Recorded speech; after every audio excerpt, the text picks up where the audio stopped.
ఆశీర్వదించి అడిగి వేడుకుంటున్నాను ప్రియమైన పరమ తండ్రి.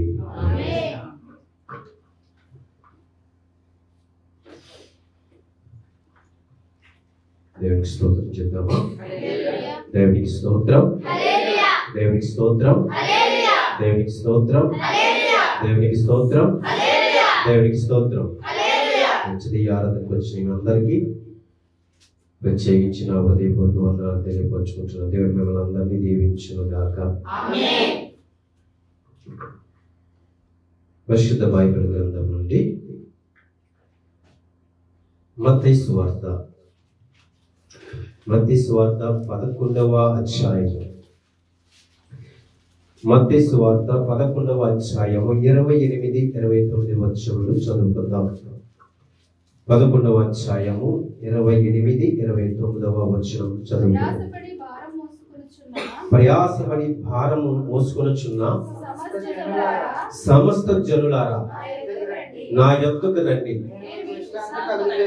నేను మీకు విశ్రాంతి కలుగజేతును.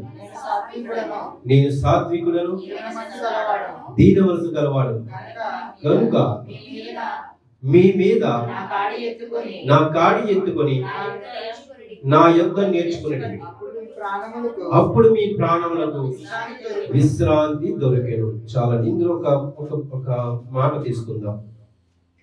28వ వచనంలో ఉన్నటువంటి మాట, నా యొద్దకు రండి. ఈరోజు అంశం. దేవునికి స్తోత్రం, దేవునికి స్తోత్రం, దేవునికి స్తోత్రం. ఈ మాట ఎవరు చెప్తున్నారంటే మన ప్రభువైన యేసుక్రీస్తు వారే చెప్తున్నారు. నా యొద్దకు రండి. ఎందుకంటే ఈ లోకంలో చాలా మంది లోకానికి బానిసలైపోయి, పాపానికి బానిసలైపోయి నలిగిపోతున్నటువంటి ప్రజలను అంతగా ఆయన ఏమంటున్నాడు? సమస్త జనులారా. ఎందుకు ఈ మాట అంటున్నాడు? అందుచేత ప్రభు ఒక చక్కటి మాట ఏంటంటే, ఈ రోజు మనందరితో మాట్లాడుతున్నాడు, నా యొద్దకు రండి. ఇప్పుడు ప్రభు దగ్గరకు వస్తే ఏం జరుగుతుంది? మనందరికి తెలుసు, లూకా సువార్త 19వ అధ్యాయము, అక్కడ సుంకపు గుత్తదారుడు జక్కయ్య గురించి మనందరికీ తెలుసు. ఇప్పుడు ప్రభు గురించి ఆశ కలిగి చూస్తున్నాడు. ప్రభు ఎలా ఉంటాడు, ఏం మాట్లాడతాడు అని ఒక ఆశ కలిగింది ఎవరికి? సుంకపు గుత్తదారుడైన జక్కయ్య. వెంటనే వచ్చాడు. మనకి అక్కడ తెలుసు అందరికి మనకి ఏం జరిగిందో పలుమార్లు మనం చెప్పుకున్న విషయం గురించి. అయితే ఈ రోజు ప్రభు ప్రత్యేకించి ఏమడుగుతున్నాడంటే, నా యొద్దకు రండి. అందరు కూడా ఉపయోగకరమైనటువంటి మాట ఇది. ఒక క్రైస్తవులకేనే కాదు, ప్రజలందరికీ చెప్తున్నాడు ఆయన, నా యొద్దకు రండి. ఈరోజు మనం తీసుకోవాల్సిన మాట. అయితే ఇదే మాట ఇప్పుడు ప్రభువైన యేసుక్రీస్తు మాట్లాడిందే ఇంకొక భక్తులు కూడా మాట్లాడి చూద్దాం. ఆది కాండంకు వెళ్దాం. ఆది కాండము, దయచేసి అందరూ బైబిల్ తిరుగుదాము. ఆది కాండము 45వ అధ్యాయము, 45వ అధ్యాయము 9వ వచనం, 8, 9 చదువుకుందాం. కాబట్టి దేవుడే గాని మీరు నన్ను ఎక్కడికి పంపలేదు, ఆయన నన్ను ఫరోకు తండ్రిగాను అతని ఇంటి వారికి అందరికి ప్రభుగాను ఐగుప్తు దేశం అంతటి మీద ఏలికగాను నియమించారు.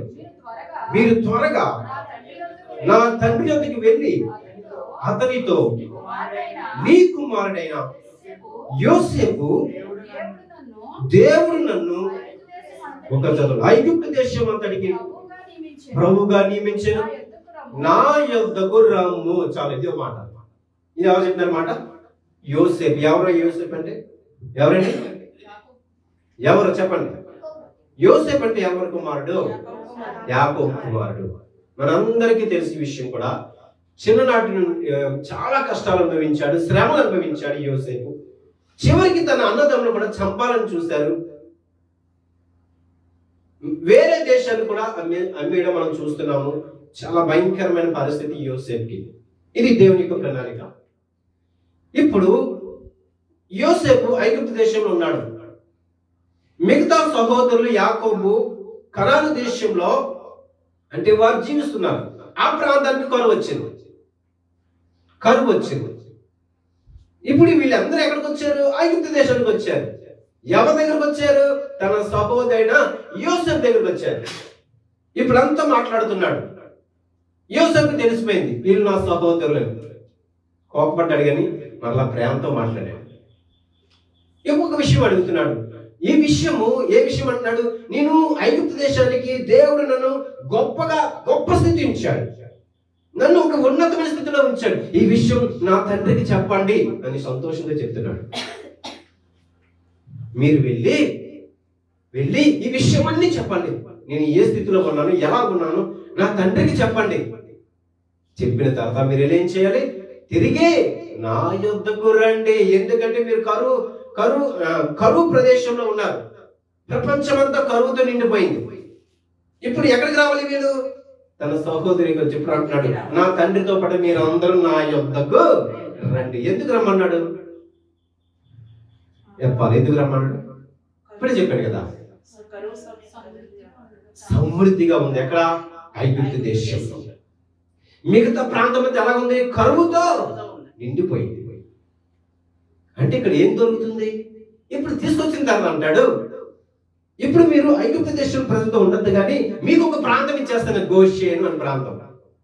అక్కడ మీకు విశ్రాంతి కలుగుతుంది. దేవునికి స్తోత్రం. ఇక్కడ అర్థం చేసుకోవాలి. అందుకే ప్రభు అంటాడు, మీరు నా యొద్దకు రండి.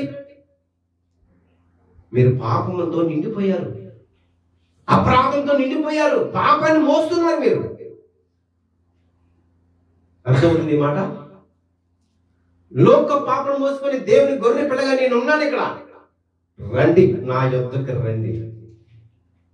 ఇప్పుడు యోసేపు కూడా అంటున్నాడు, మీరందరూ నా యొద్దకు రండి.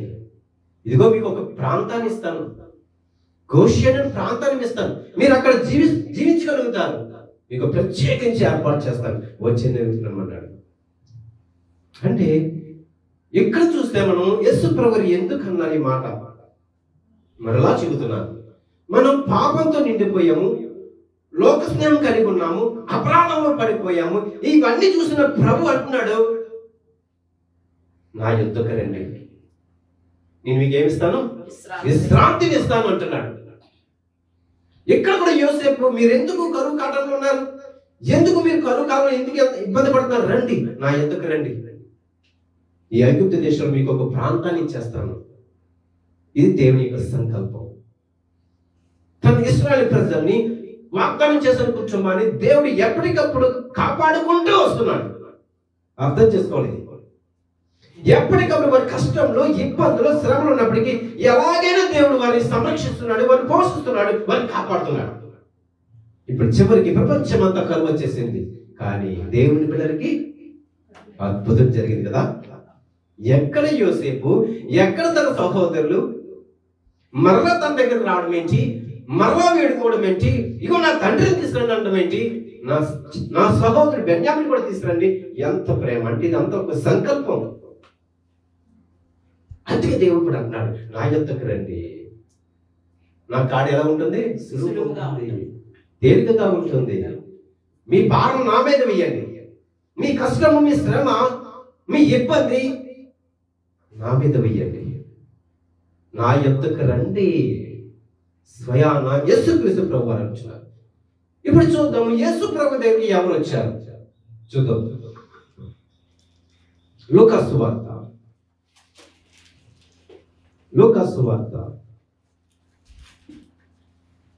7వ అధ్యాయము, లూకా సువార్త 7వ అధ్యాయము 36వ వచనం నుంచి చదువుకుందాం. 36వ వచనం. పరిసయ్యులలో ఒకడు తనతో కూడా భోజనం చేయవలని ఆయనను అడిగాడు. ఆయన ఆ పరిసయ్యుని ఇంటికి వెళ్ళి భోజన పంక్తిని కూర్చుండగా ఆ ఊరిలో ఉన్న పాపాత్మురాయన ఒక స్త్రీ యేసు పరిసయ్యుని ఇంట భోజనం కూర్చున్నాడని తెలుసుకుని ఒక బుడ్డిలో అత్తరు తీసుకుని వచ్చి వెనక తట్టు ఆయన పాదముల యొద్ద నిలవబడి ఏడ్చుచు కన్నీళ్లతో ఆయన పాదమును తడిపి తన తల వెంట్రుకలతో తుడిచి ఆయన పాదములను ముద్దు పెట్టుకొని ఆ అత్తరు వాటికి పూసెను. ఇది కూడా మనం ఎప్పుడు చెప్పుకుంటాం? మనం శ్రమకాల జ్ఞానంలో చెప్పుకుంటాం. ఒక స్త్రీ, పేరు లేదు కానీ ఏమన్నా పాపాత్మురాలైన ఒక స్త్రీ, ఆమె వచ్చింది, విలువైన అత్తరు కూడా తీసుకొచ్చింది, యేసు పాదాలు కడిగింది కన్నీటితో. ఎలాగంటే కన్నీటితో, నీటితో కాదు. ఎలా కడిగింది? కన్నీటితో పాదాలు కడిగింది. ఇంకోటి కూడా చూద్దాం. 45వ వచనం వెళ్దాం. నీ పాపములు క్షమింపబడి ఉన్నవి అని ఆమెతో అనెను. అప్పుడు ఆయనతో కూడా భోజన పంక్తిని కూర్చున్న వారు పాపములు క్షమించుచున్న ఇతడు ఎవడని తమలో తాము అనుకొనసాగిరి. అందుకైనా నీ విశ్వాసం నిన్ను రక్షించను, సమాధానం గలదానివే వెళ్ళమని ఆ స్త్రీలో చెప్పారు. ఇప్పుడు ఒక విషయం తెలుసు, మనందరికి తెలుసుకున్నాం. ఇప్పుడు ఆమె తీసుకొచ్చింది, ఆమె పేరేంటి? పాపాత్మురాలైన ఒక స్త్రీ అని రాయబడింది. ఆమె ఏం తీసుకొచ్చింది? అత్తరు తీసుకొచ్చింది. యేసు పాదాలు కడిగింది, కన్నీటితో కడిగింది, అత్తరు పూసింది, అంతా బాగుంది. కానీ ఆమె వస్తూ ఉంటా ఏడుస్తూ కన్నీరు కారుస్తున్నా. ఎందుకు? ఎందుకు ఆమె ఏడుస్తుంది? ఎందుకు ఏడుస్తుంది? పాపం కాబట్టి. ఎందుకు భయపడుతుంది? తనలో భయం ఉంది, భయపడుతుంది. ఆమె భయపడుతూ కన్నీరు కారుస్తూ ఏడుస్తుంది ఆమె. ఎందుకో తెలుసా? ప్రభు దగ్గరికి వచ్చినప్పుడు, మన పాపాలన్నీ జ్ఞాపకం వస్తుంటాయి. మనం చేసిన తప్పులు, అపరాధములు, పాపములు గుర్తుకొస్తాయి. ఆమెకి వెంటనే గుర్తుకొచ్చింది. ఆమె పేరు మనం చదివాం కదా, ఏమిటి ఆమె పేరు? పాపాత్మురాలైన స్త్రీ అని రాయబడింది. కానీ ఇక్కడ చివరికి వచ్చేసరికి ప్రభు ఏమంటున్నాడు? అమ్మా, నీ పాపములు క్షమించబడ్డాయి. ఎందుకు ఏడుస్తుందంటే ఆమె పాపాత్మురాలు కాబట్టి నేను అగ్నిగుండంలోకి వెళ్ళిపోతానేమో అని ఏడుస్తుంది. నా స్థితి ఏమవుతుంది? నేను ఎక్కడికి వెళ్ళిపోతానని కన్నీటితో ఏడుస్తుంది. ఆ కన్నీటితో యేసు పాదాలు కడిగిందా? ఒక జ్ఞాపకం చేసుకోండి ప్రియ సహోదరి. ఎందుకంటే యేసు ప్రభు దగ్గరికి వచ్చింది ఆమె. ఎక్కడికి? యేసు ప్రభు దగ్గరికి వచ్చింది ఆమె. గుర్తుపెట్టుకోవాలి. వచ్చింది. చివరిగా చూస్తే 50 వచనం వెళ్దాం. అందుకైనా నీ విశ్వాసం ఇక్కడ కనిపిస్తుంది. ఓకే, ఆమె విశ్వాసం అండి. అత్తరు పుట్టి పక్కన పెడదాం. ఓకే, ఆమె యేసుక్రీస్తు పాదం కడగడం పక్కన పెడదాం. ఆమె అత్తరు పోసింది, కన్నీటితో ఆమె యేసు పాదాలు కడిగింది. ఓకే, కానీ ఆమెలో ఏముంది? విశ్వాసం గొప్పది. అందుకే చివరి మాటలు అంటాడు, అందుకైనా నీ విశ్వాసం నిన్ను రక్షించను, సమాధానం గలదానివే వెళ్ళమని ఆ స్త్రీతో చెప్పాను. ఎంత మంచి మాట అండి. ఆమె ధన్యురాలైపోయింది. అమ్మ, నీ పాపంలో క్షమించబడ్డాయి. అంతేగాని యేసుప్రభు, అమ్మ ఎందుకమ్మ ఇంత విలువైన అత్తరు తీసుకొచ్చావు, ఎందుకు నువ్వు ఏడుస్తున్నావు అడిగాడా ప్రభు? అడిగాడా? ఎందుకు అన్ని కన్నీరు కారుస్తున్నావు? కానీ ఆమె హృదయం తెలుసు. ఏంటో తెలుసా? పశ్చాత్తపడుతుంది. ప్రభా, నన్ను క్షమించిన ఆయన, నేను అగ్నిగుండంలోకి వెళ్ళిపోతాను, అగాధంలోకి వెళ్ళిపోతాను ఆయన ఏడుస్తుంది. ఆమె ఏడుస్తుంది. హృదయ రహస్యాలు ఎరిగినటువంటి మన ప్రభువైన యేసుక్రీస్తు వారు ఆ స్త్రీతో అంటాడు, అమ్మా, నీ పాపములు క్షమించబడ్డాయి, నువ్వు సమాధానం గలదానివి వెళ్ళు, నీ విశ్వాసం గొప్పది తల్లి. ఆమె మాట్లాడిందా? అయ్యా, నేను పాపం చేశానయ్యా, నేను తప్పు చేశానయ్యా, అయ్యా నన్ను కాపాడయ్యా అగ్నిగుండం నుంచి చెప్పిందా ప్రభుకి? కానీ అక్కడ ఏం కనిపిస్తుందంటే విశ్వాసం. అంటే నువ్వు ప్రభు దగ్గరికి వచ్చావంటే, ప్రభు దగ్గరికి సన్నిధికి నువ్వు వచ్చావంటే, ఈనాటి దినాలు నువ్వు మందిరానికి వచ్చావంటే, దేవుడు తెలియదా నీ గురించి? నీ పరిస్థితి గురించి దేవునికి తెలుసా? నీ అవసరతలు ఏంటో తెలియదా దేవునికి? ఆమె బయటికి చేస్తుంది కానీ ఆమె హృదయం ఎలాగుందంటే, ప్రభా నన్ను క్షమించు నాయన, నీ పాపాత్మురాలు, దయచేసి నన్ను అగాధంలోకి పంపించగలిగా, నేను ఒప్పుకుంటున్నాను తండ్రి. పాదాలు పట్టుకుని ఏడుస్తుంటే అది వీళ్ళందరూ అర్థం చెప్పుకుంటారు. నిజమే, విలువైంది ఆమె అక్కడ చేసింది చూస్తున్నాం. కానీ ఆమె హృదయం ఏముంది? పైకి బాగానే కనిపిస్తుంది కదా, అక్కడ పరిస్థితులు ఉన్నారు, ఎందుకు మనం ఎంత విలువైంది పాడు చేస్తున్నా అంటున్నారు. కానీ అది కాదు, దానికంటే విలువైంది ఏమడుగుతుంది తెలుసా? ప్రభా నా పాపము క్షమించి నాయన. ఏడుస్తుంది. ఒకవేళ నేను వెళ్ళిపోతానేమో అగ్గినుకుంటాను. ఎవరు ఏడుస్తున్నారు ఈ రోజుల్లో? ఎవరు వస్తున్నాయి కనీసం చెప్పండి. ఏదైనా మనకి బాధ వస్తే, శ్రమ వస్తే, ఇబ్బంది వస్తే, అనారోగ్యం వస్తేనే ఏడుస్తాం మనం. ఇదే మనకి రొటీన్, ఇదే ఆలోచన మనకి. అప్పుడే వస్తే మనకు కన్నీరు. కానీ ఈమెకు మాత్రము విలువైంది కూడా ఆమె లెక్క చేయలేదు. కానీ ఆమె ఏం కోరుకున్న హృదయంలో, ప్రభా నా పాపంలో క్షమించిన ఆయన, నేను వెళ్ళకూడదయ్యా పాతాలకి, నేను వెళ్ళకూడదయ్యా అగ్నిగుండాలకి నాయన, నన్ను బయటికి తీ నాయన, పట్టుకోనాయన. అందుకే ప్రత్యేకమాట, అమ్మా అమ్మా నీ విశ్వాసము గొప్పదమ్మా, నీ పాపములు రెండోది క్షమించబడ్డాయి, నీకు మూడోది సమాధానం కలిగించి వెళ్ళు అన్నాడు. దేవునికి స్తోత్రం చేద్దామా? దేవునికి స్తోత్రం, దేవునికి స్తోత్రం. ఇంకోటి చూద్దాం, లూకాసు వార్తలో చూద్దాం 23వ అధ్యాయం. లూకాసు వార్త 23వ అధ్యాయం 42వ వచనం చదువుదాం. 42, 43వ వచనం చదువుతాం.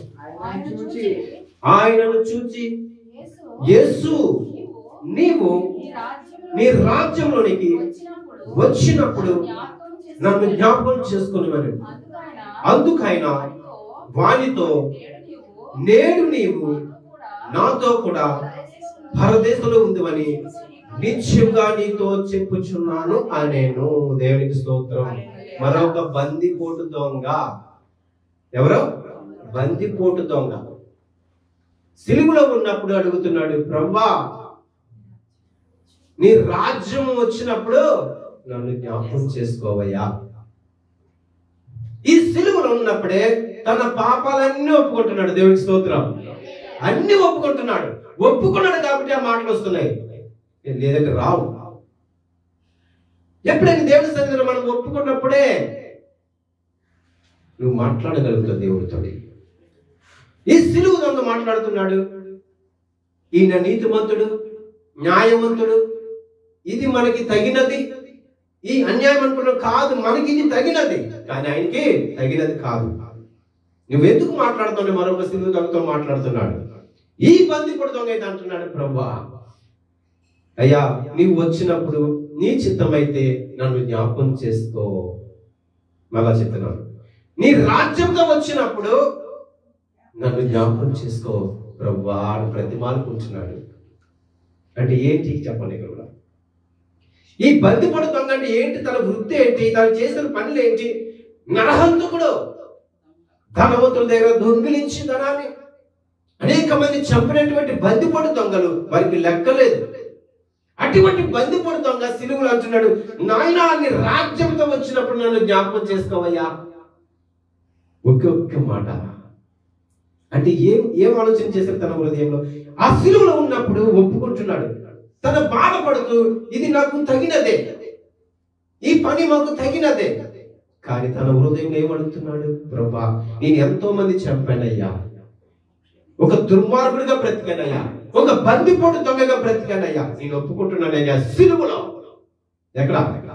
సిలువలో ఒప్పుకుంటున్నాడు. ఇప్పుడు తన హృదయం తెలిసింది. ప్రభు ఏమంటున్నాడు? నాతో కూడా నీవు పరదేశంలో ఉంటావని నిత్యంగా నీతో నేను చెప్పుచున్నాను. ఎక్కడ అంటే దీనికి ఏం కావాలి? దీనికి అర్థమైంది, ఒకవేళ నేను చనిపోతే నేను కూడా నరకానికి వెళ్ళిపోతాను. ఇప్పుడు బ్రతిమాలుకుంటున్నాడు, అయ్యా నేను సిలువలో ఒప్పుకుంటున్నానయ్యా, నా పాపములు నా అపరాధములు ఒప్పుకుంటున్నానయ్యా, నన్ను క్షమించు నాయనా. అయ్యా నా పాపమును క్షమించి, అపరాధం క్షమించి, మీ రాజ్యంతో వచ్చినప్పుడు నన్ను జ్ఞాపకం చేసుకో తండ్రి. ఎంత బ్రతిమాలుకుంటున్నాడండి. సిలువలో, కష్టంలో, శ్రమలో చనిపోతాం తెలుసు. ఇంకైపోయింది, మా స్థితి ఇంకైపోయింది, ఇంకా మేము ఇంకా బ్రతకము అని తెలుసు. అటువంటి సమయంలో మాట్లాడుతున్నాడంటే ఏముంది, దానికి ఏం కావాలి ఇప్పుడు చెప్పండి? ఓకే, జరిగిపోయింది నాయన, నేను ఒప్పుకున్నానయ్యా, నేను బందిపడుతున్నానయ్యా, నేను చేశానయ్యా, నరహత్య చేశాను, చాలా మంది చంపేశాను, చాలా మందిని ఇబ్బంది పెట్టాను, చాలా మంది దగ్గర దోచుకున్నాను, నన్ను క్షమించిన ఆయన, నన్ను క్షమించిన ఆయన, నాకు వద్దయ్యా, అగ్నికొండం వద్దయ్యా, నరకం వద్దయ్యా, నన్ను నీ రాజ్యం వచ్చి నన్ను జ్ఞాపకం చేస్తాయి. నాకు ఏం కావాలి?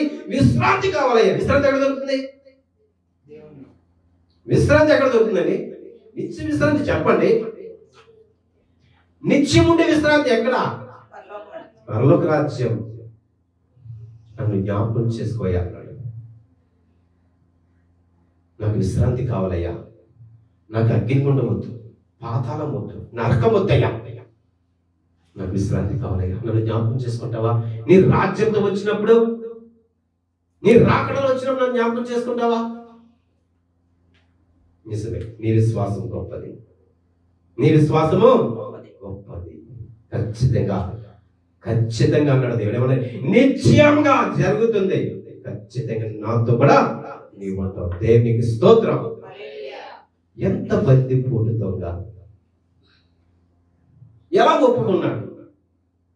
ఎందుకంటే దేవుని యొద్ద ఉన్నాడు కాబట్టి. ఈమె దేవుని పాలన యొద్ద ఉంది. ఈమె ఎవరో పాపాత్ములైన స్త్రీ ఎక్కడ? దేవుని పాదాల యొద్ద ఉంది. ఈయనైతే శిలువ పక్కన ఉన్నాడు. అందుకే దేవుని విడిచిపెట్టకూడదు, దేవుని విడిచిపెట్టకూడదు.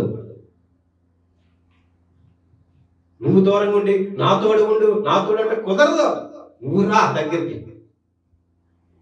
ఎక్కడికో వెళ్ళిపోయి నా కూడున్నాయా, నాకు తోడున్నాయా, ఇది కాదు. ఇవన్నీ చిన్నపిల్లలు మాట్లాడుతూ అవి కాదు. మనం దేవుడి దగ్గర ప్రార్థన చేసింది తెలుసు కదా మనందరికీ. ఇప్పుడు ఎవరి దగ్గర ఉన్నారు? యేసు పక్కనే ఉన్నాడు, బందిపడుతుంది. ఆమె ఎవరి దగ్గర ఉంది? యేసు పాదాల దగ్గర ఉంది. ఒప్పుకుంది. అయ్యా మనం ఏదో చూస్తున్నాం, అక్కడ పరిచయం అందరూ చూస్తున్నాం. అయ్యా ఎందుకయ్యా అంత ఖర్చు పెట్టేస్తుంది ఆమె? ఆమె జ్ఞానం లేదు, ఆమెకి పరిస్థితి దగ్గరకు వచ్చింది, ఆమె పాపాత్మరులు. ఆమె వీళ్ళందరూ ఇదే మాట్లాడుతున్నారు. కానీ ఆమె హృదయం ఏముంది? ప్రభా నన్ను క్షమించు, అగ్నిగుండం నుంచి నన్ను తప్పించు, పాతాళం నుండి తప్పించు, నరకం నుండి నన్ను తప్పించని ఆలోచన కలిగి కన్నీటి కారుస్తుంది, కన్నీళ్ళు విడుస్తుంది ఆమె. కానీ ఈ విషయం ఎవరికి తెలుసు? ఈ విషయం ఎవరికి తెలుసు? యేసు ప్రభువుకి తెలుసు. దేవునికి స్తోత్రం, దేవునికి స్తోత్రం, దేవునికి స్తోత్రం. ఆ ప్రభుకే తెలుసు. అందుకని అమ్మా నీ పాపములు క్షమించబడినవి. నీ విశ్వాసం గొప్పదమ్మా. ఏంటి మాట? నీ విశ్వాసం గొప్పదమ్మా. నువ్వు సమాధానం గల దానిపై సమాధానం ఎక్కడ దొరుకుతుంది? చెప్పాలి. ఎక్కడ దొరుకుతుంది అంటే పరలోక రాజ్యం మనకు సమాధానం. అంతే కదా. అందరికి ఏం కావాలి? సమాధానం కావాలి, శాంతి కావాలి ప్రతి ఒక్కరికి. ఈ లేక చాలా మంది చనిపోతున్నారు, ఆత్మహత్యలు చేసుకుంటున్నారు. ఏం లేక? సమాధానం లేక, శాంతి లేక చాలా మంది చనిపోతున్నారు కదా. అందుకే ప్రభు అంటాడు, అమ్మా సమాధానం గల దానిపై వెలుము. ఇంకోటి కూడా చూద్దాం. లూకా సువార్త 18వ అధ్యాయం 18వ అధ్యాయం 13-14 వచనాలు చదువుదాం. అయితే సుంకరి దూరముగా నిలుచుండి ఆకాశం వైపు కన్నులెత్తుటకైనను ధైర్యము చాలక రొమ్ము కొట్టుకొనుచు, దేవా పాపినైన నన్ను కరుణించమని పలికాడు. అతని కంటే ఇతడు నీతిమంతుడిగా తీర్చబడి తన ఇంటికి వెళ్ళినని మీతో చెప్పుచున్నాను. తను తాను హెచ్చించుకున్నవాడు తగ్గింపబడననియు, తను తాను తగ్గించుకున్నవాడు హెచ్చింపబడనని చెప్పాడు. ఇక్కడ ఇద్దరు మళ్ళా ప్రార్థన చేస్తారు. ఇద్దరు ప్రార్థన చేస్తారు. ఎవరు?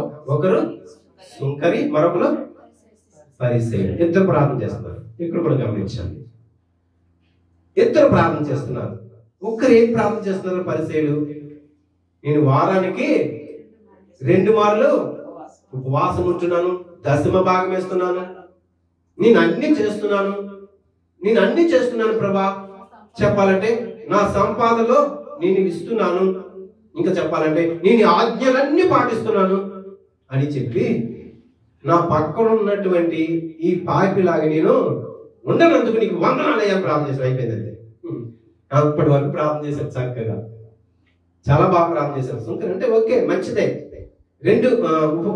వారానికి 2 మార్లు ఉపవాసం ఉండడం మంచిదే, దేవునికి కానుకోవడం మంచిదే, ఇవన్నీ చేస్తున్నాడు దేవుని మాట ప్రకారము. కానీ చివరికి మాట అన్నాడు, నా పక్కన ఉన్నాడే సుంకరి దాని పేరెట్టి ఇంకోటి పాపి అయిన సుంకరి వల్ల నేను ఉండనందుకు నీకు స్తోత్రాలయ్యా అన్నాడు. అయిపోయింది. తన ప్రార్థన ఏమైంది? పక్కకి వెళ్ళిపోయింది. ఇప్పుడు తిన ఎలా ప్రార్థన చేస్తున్నాడు? 13. అయితే సుంకరి దూరంగా నిలుచుండి. ఎక్కడ దూరంగా అంటే ఏంటి అంటే దేవునికి భయపడుతూ, నాకు అర్హత లేదు నాయన నీ మందిరానికి రావడానికి. దూరంగా నిలుచుండి అంటే మందిరానికి రావడానికి భయపడుతున్నాడు. ఎంత భయం అంటే దేవుడు అంటే. ఎలా వస్తావు మన మందిరానికి? ఎలా వస్తావు? నువ్వు ఏ వస్త్రం ధరిస్తావు? ఎలా వస్తామని చెప్పండి. భయం ఉంటుందా? నేను మందిరానికి వెళ్తాను, పరిశుద్ధమైన మందిరం అది, అక్కడ పరిశుద్ధమైన మాటలు దేవుడు మాతో మాట్లాడతాడు, నేను పరిశుద్ధంగా వెళ్ళాలి. ఉంటుందా భయం? ఎవరికైనా ఉంటుందా చెప్పండి. ఈ పాపి అంట దూరంగా నిలిచుండి ఇప్పుడు ప్రార్థన చేస్తాడు. ఏమన్నాడు? ఆకాశం వైపు కన్నులెత్తుటకైనను ధైర్యము చాలక రొమ్ము కొట్టుకొనుచు, దేవా పాపినైనా నన్ను కరుణించమని పలికెను. ఏ ప్రార్థన ఇది? ఎవరు చేస్తారు చెప్పండి ఈ ప్రార్థన? నేనేం పాపం చేసాను చూసావా? నేను పాపిని నీకు తెలుసా? వచ్చేది కదా మనకి. ఈ రోజు కూడా ఏంటి పాపం గురించి మాట్లాడదాం. నేను పాపం చేసాను చూసావా? నేను పాపినా? ఒక్క మాట ఎవరైనా ఉన్నా ఆయన మనం పాపం చేయకూడదు అనిపించారు, రైమని మనం వేసిపోతాం పైకి. అంతే ఎంత స్పీడ్గా వేస్తాం. నువ్వు చూసావా? నేను ఎల్లుండి చూసావా? నీకు కనిపించానా? ఎన్ని మాటలు వస్తాయి. కానీ ఈ యొక్క సుంకరి, దేవా పాపినైనా నన్ను క్షమించిన, నీ యొక్క ఆకాశం తట్టు చూడలేనయ్యా, నీ వైపు చూడలేను, అంత పాపినయ్యా నేను, నాకు అర్హత లేదయ్యా, యోగ్యత లేదయ్యా, నేను అడగడానికి కూడా నాకు అర్హత లేదయ్యా, నన్ను క్షమించిన ఆయన. ఏంటి కన్నులెత్తి నేను చూడలేనే, నాకు అవకాశం లేదయ్యా, నాకు ధైర్యం చావడం లేదయ్యా.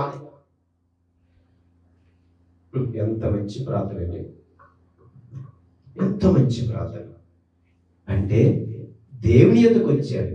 ప్రభు అంటాడు కదా, నా యొద్దకు రండి. మనం చెప్పుకునే అంశం కదా, నా యొద్దకు రండి. ఇప్పుడు ఈ యొక్క సుంకరి దేవుని పాదాల దగ్గరకు వచ్చేసాడు. అంటే దేవుడు పిలిచాడు కదా, నా యొద్దకు రా. సుంకరి అక్కడ వచ్చేసాడు. ఇప్పుడు మాట్లాడుతున్నాడు, ప్రభువా నన్ను క్షమించవా. 14 చూద్దాం. అతని కంటే ఎవరు? అతనంటే ఎవరున్నారు? ఇంకొక పరిశీలన. అతని కంటే ఇతడు నీతిమంతుడిగా తీర్చబడి తన ఇంటికి వెళ్ళని మీతో చెప్పుచున్నాను. చాలు. ఓకే, తీర్పు తీర్చాడు దేవుడు. తీర్పు తీర్చిన తర్వాత ఏమవుతావు నువ్వు?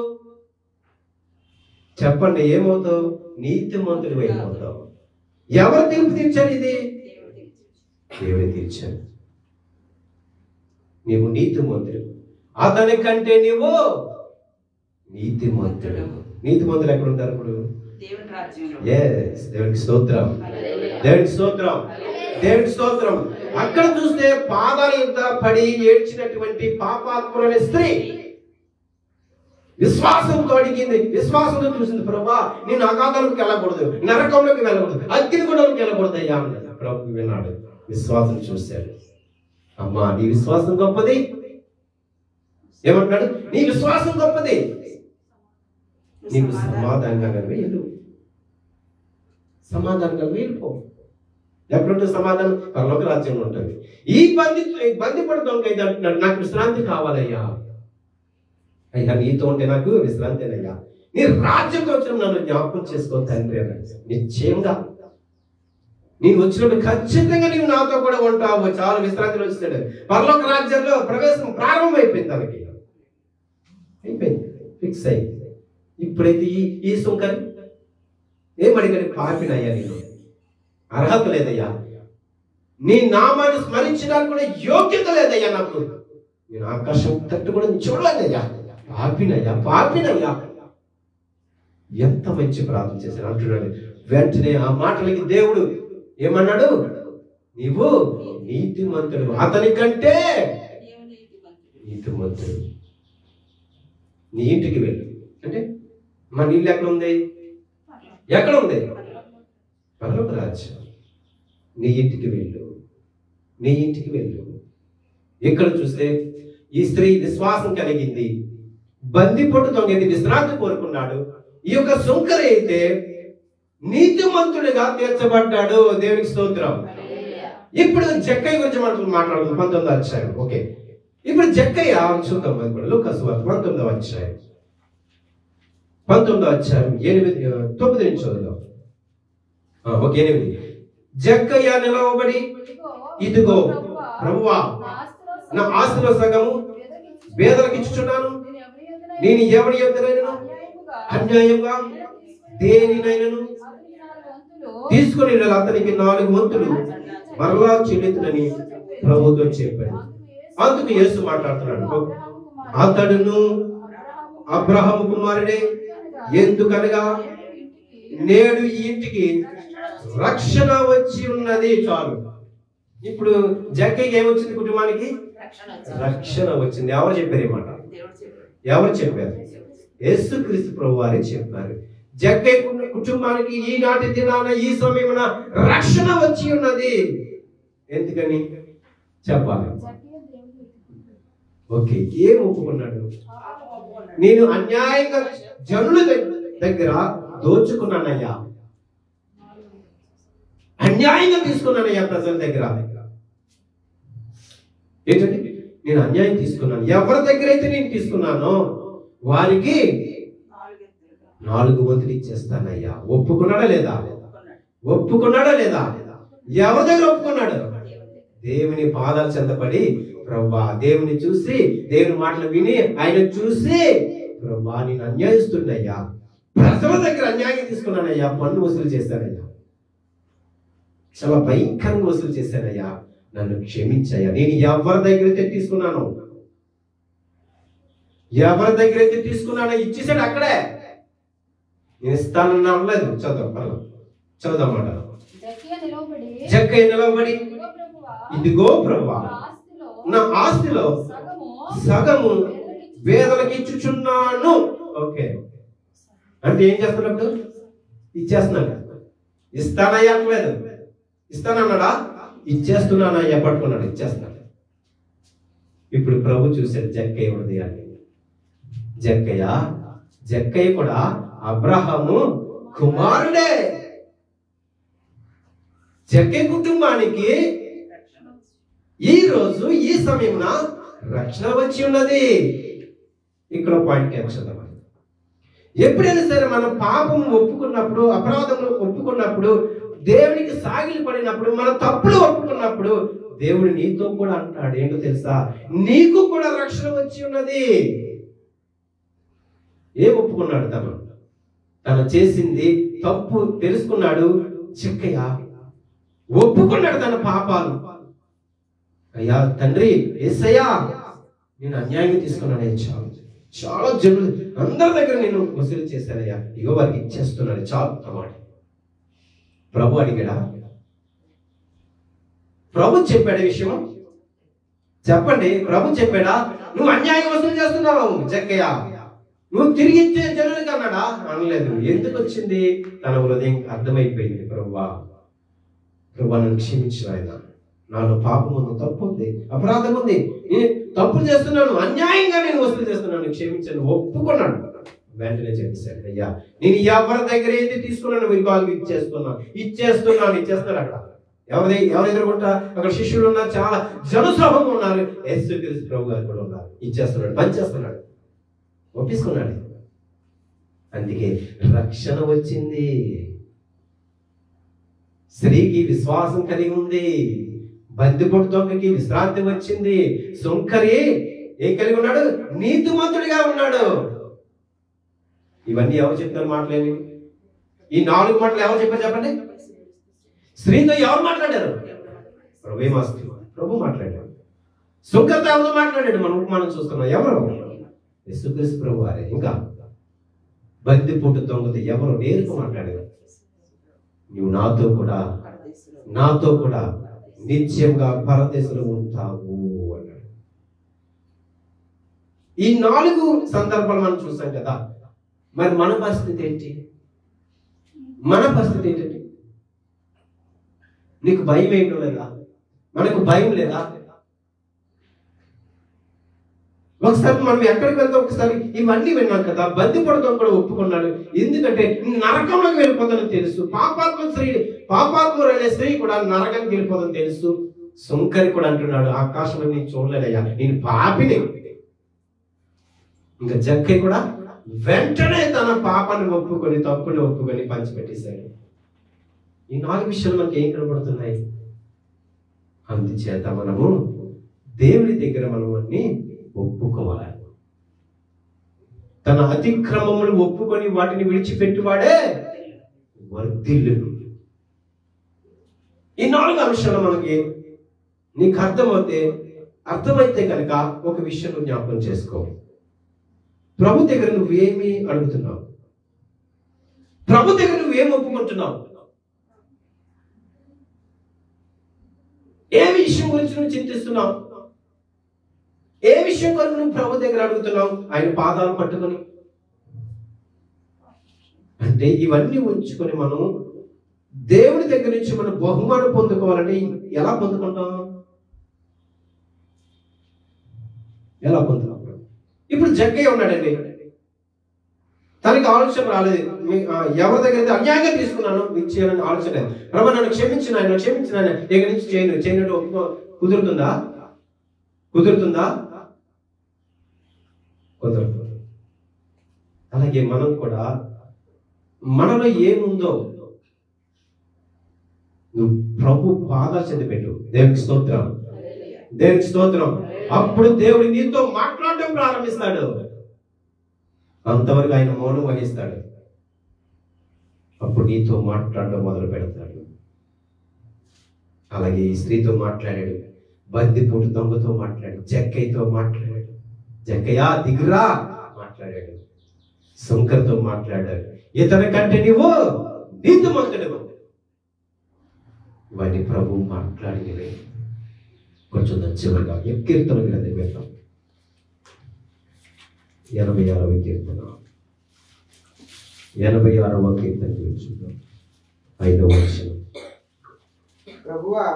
ప్రభువా నీవు దయాళుడు, క్షమించుటకు సిద్ధ మనసు గలవాడవు, నీకు మొర్ర పెట్టిన వారందరి ఎడల కృపాతిశయం గలవాడు చాలు. ఆయన ఎవరండి? ప్రభువా నీవు దయాళుడు, క్షమించుటకు సిద్ధ మనసు గలవాడు. అంటే సిద్ధంగా ఉంటాడు. దేని కొరకు సిద్ధంగా ఉంటాడు ప్రభు? క్షమించడానికి. ప్రభువా నువ్వు దయాళుడువు, క్షమించుటకు సిద్ధ మనసు గలవాడువు, నీకు మొర్ర పెట్టిన వారందరి ఎడల కృపాతిశయం గలవాడువు. ఆయన కృప ఉంటుంది. ఎవరైతే మన పాపములు అపరాధాలు ఒప్పుకొని ఆయనకు మొర పెడతామో, ప్రార్థిస్తామో, ఆయన ఎలా ఉంటాడు? కృపాతిశయం గలవాడని ఉంటాడంట. ఆయన దయాళుడు. కానీ మరలా నువ్వు అదే బాటలో వెళ్తే ఆయన కోపం నువ్వు చూడలేవు. మొదటిగా మన సమస్తం ఆయన పాదాల చెంత పెట్టి, ప్రభా నన్ను క్షమించండి, నిజమైన దయాళుడు, క్షమించడానికి ఆయన సిద్ధ మనసు, ఆయన అంత గొప్ప మనసు, ఆయన క్షమించే గుణం కలిగినటువంటి మన దేవుడు, సిద్ధపాటు కలిగినటువంటి దేవుడు. కానీ నువ్వు వస్తున్నావా? అందుకే ప్రభు నా ఎద్దకు రండి అని ఎందుకు అంటున్నాడు? ఆయన ఎందుకు అంటున్నాడు నా ఎద్దకు రండి అంటే? ఏదో లోపం ఉంది కదండి మనకి. నా ఎద్దకు రండి, నేను మీకు విశ్రాంతిని ఇస్తానంటే అర్థం ఏంటండి? అంటే ఏదో ఉంది మనకి, ఏదో ఉంది. ఎందుకు మీరు లోకానికి సంబంధించిన భారము మీ నెత్తి మీద తీసుకుంటారు? పాపాన్ని మీరు ఎందుకు మీ భుజంలో మోస్తారు? నా యుద్ధకు రండి, నేను మీకు విశ్రాంతిని ఇస్తాను. అందుచేత దేవుని ప్రజలు మనం చూస్తే యోసేపు వల్ల ఐగుప్తు దేశంలో, ఒక అన్య దేశంలో ఒక ప్రాంతాన్ని దేవుడు ఏర్పాటు చేశాడంటే ఎంత ధన్యులండి ఇశ్రాయేలు ప్రజలు. అర్థమవుతుందా? ఒక ప్రాంతాన్ని ఇచ్చేసాడు దేవుడు, చక్కగా వారు జీవిస్తున్నారు అక్కడ, అన్ని విషయాల్లో వారు వృద్ధి చెందుతున్నారు. ఎంత కృపండి దేవుడు ఎంత కృప చూపిస్తున్నాడండి ప్రజల పట్ల. ఇశ్రాయేలు ప్రజలు ఎంత కృప చూపించాడండి, ఎంత కాపాడాడు దేవుడు. అందుకే ఈ యొక్క ఐగుప్తు దేశంలో, అన్య దేశమైనటువంటి ఐగుప్తు దేశంలో ఒక ప్రాంతం మధ్యలో ఉన్నారంటే వారికి ఏం కలిగింది? విశ్రాంతి కలిగింది. వారికి సమాధానం కలిగి ఉన్నారు, సంతోషంతో ఉన్నారు, వృద్ధి పొందుతున్నారు. వీళ్ళందరూ 9 ఏంటి దేవుడు రప్పించినటువంటి అనేక 9 సూచక్రియలు చూసాం, అద్భుతాలు చూసాం. మనం చదువుతాం నిర్గమకాండంలో. ఎన్ని తెగుళ్ళు అంటే మనుషులు ప్రాణాలు పోతున్నాయి. కానీ వీళ్ళకి ఏమైనా జరిగిందా? ఈ గోషెను ప్రాంతం నివాసులు ఇశ్రాయేలు ప్రజలకు ఏమైనా జరిగిందా? ఏం జరిగింది? వారు కూడా ఐగుప్తు దేశంలో ఉన్నారు కదా, వారు కూడా అదే దేశంలో ఉన్నారు. 9 తెగుళ్ళు ఇశ్రాయేలు ప్రజల మీదకి వచ్చింది. కానీ ఇశ్రాయేలు ప్రజలకి రాలేదంటే దేవుడు ఏర్పాటు చేసుకున్నాడు కదండి, దేవుడికి కంచె వేశాడు కదండి, దేవుడి కనుదృష్టి వారి ఎడ ఉంది కదండి. అందుకే యోసేపు అంటాడు, నా యొద్దకు రండి, నేను మీకు ఒక స్థలాన్ని ఏర్పాటు చేస్తాను. ఇప్పుడు కూడా ప్రభు అంటున్నాడు అదే, నా యొద్దకు రండి, నేను అద్భుతమైనటువంటి మీకు అందరికి స్థలంలో నేను ఏర్పాటు చేస్తాను. నా యొద్దకు రండి, మీకు విశ్రాంతి కలిగించేస్తాను. అదే పరలోక రాజ్యం. రండి. ఎందుకు ఈ లోకంలో కొట్టిమిటాడుతున్నారు? ఈ లోకానికి బానిసలైపోతున్నారు. ఈ లోకంలో పాపం మీ మీద వేసుకుని, భారం వేసుకుని బ్రతుకుతున్నారు. రండి నా యొద్దకి, నేను మీకు విశ్రాంతిని ఇస్తాను అంటే పరలోక రాజ్యాన్ని ఇస్తాను. వస్తారా? ప్రభు నేరుగా మాట్లాడుతున్నాడు. మీ భారము, మీ చింత, మీ శ్రమ, కష్టము, ఇబ్బంది నా మీద వేయండి, నేను చూసుకుంటాను. చూసుకో. ఎన్ని చెప్పాలి? నువ్వు ఎక్కడికి రావాలి? దేవుని ఎదుటికి రావాలి. దేవునికి స్తోత్రం, దేవునికి స్తోత్రం. కనుక మనం కూడా తగ్గించుకొని ప్రభు చెంతకు వస్తే నువ్వు నీతిమంతుడు అవుతావు. ప్రభుని చూడాలని ఆశ కలిగి నువ్వు వస్తే నీ కుటుంబానికి నిజమైన రక్షణ వస్తుంది. నీ పాపములు క్షమించబడాలంటే ప్రభు పాదాలు పట్టుకో. ప్రభు నీకు విశ్రాంతి కావాలంటే ఒప్పుకో. బందిపోటు దొంగలాగా ఒప్పుకో. ప్రభు నీ రాజ్యం వచ్చినప్పుడు నన్ను జ్ఞాపకం చేసుకుని. ఎప్పుడైనా మనం ప్రార్థన చేస్తాము, ప్రభు నన్ను జ్ఞాపకం చేసుకోవయ్యా, జ్ఞాపకం చేసుకో తండ్రి, జ్ఞాపకం చేసుకోవయ్యా. ఎప్పుడైనా ప్రార్థన చేస్తారా? ఈ ప్రార్థన అనుకుంటాం. మనకి ఏ ప్రార్థన కావాలి? ఇన్స్టెంట్. చూడండి, కాఫీ కొడతారు కదా, ఇన్స్టెంట్. అన్ని ఇప్పుడు ఇన్స్టెంట్ వస్తున్నాయి కదా. అలాగే దేవుని కార్యం కూడా చూడాలి. బ్రహ్మా నాకు సహాయం చేయండి, నీకు అన్ని వచ్చి నాకు వెంటనే వచ్చారు కాదు. మనం అలా ఉండకూడదు. ఈరోజు మనం నలుగురు గురించి విన్నాము. మనం ఏ కోవకి చెందిన వారు? దేవుడు నీతో మాట్లాడుతున్నాడు ఈరోజు. సూటిగా నీతో మాట్లాడుతున్నాడు దేవుడు. నీతోనే మాట్లాడుతున్నాడు దేవుడు. ఎప్పుడు వస్తావు దేవుని యొద్దకు? ఏం చేస్తావు వచ్చి? ఏం అడుగుతావు వచ్చి? ఏం కావాలని అడుగుతావు? దేవుడి దగ్గర నుంచి నువ్వేం పొందుకోవాలనుకుంటున్నావు? మొదటిగా నీకు నీవు పరిశీలన చేసుకో. నువ్వేం చేసావు నువ్వు పరిశీలన చేసుకో. అడుగు ప్రభువుని, ఒప్పుకో, విడిచిపెట్టు.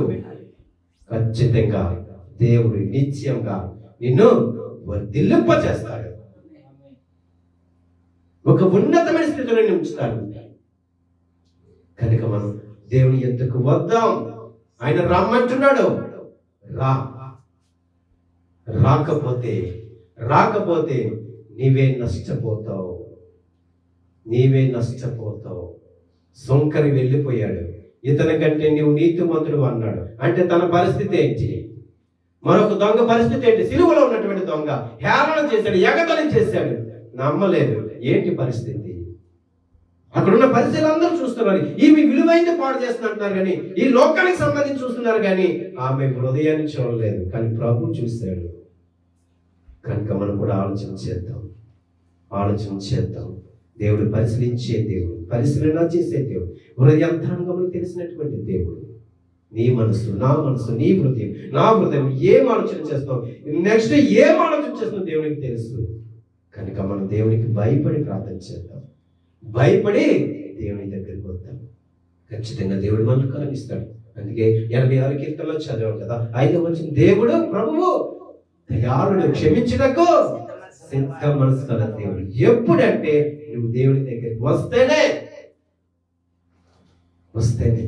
సిద్ధంగా ఉంటాడు ఆయన. సిద్ధ మనసు కలిగిన దేవుడు. నువ్వు కూడా సిద్ధంగా లేకపోవచ్చు కానీ ఆయన ఎప్పుడు సిద్ధంగా ఉంటాడు. ప్రభు నువ్వెప్పుడు వస్తావు ఇదే చూస్తున్నాడు దేవుడు. కనుక ఒక నిర్ణయం తీసుకుని వెళ్దాం. ఈరోజు ఒక నిర్ణయం తీసుకుని వెళ్దాం. ప్రభు నిజమే తండ్రి, నాయన నీ యొద్దకు వస్తే మీ యొద్దకు వస్తే మాకు సంతోషం, శాంతి, సమాధానం ఉంటుందయ్యా. నీవే సమస్తం తీర్పు తీర్చేవాడు నీవే తండ్రి. నాతో కూడా మాట్లాడు తండ్రి అన్నాడు. దేవుడు ఖచ్చితంగా నీతో మాట్లాడతాడు. ప్రభు పరిశుద్ధ వారిని దీవించి ఆశీర్వదించను గాక. పరిశుద్ధుడమైన మా తండ్రి,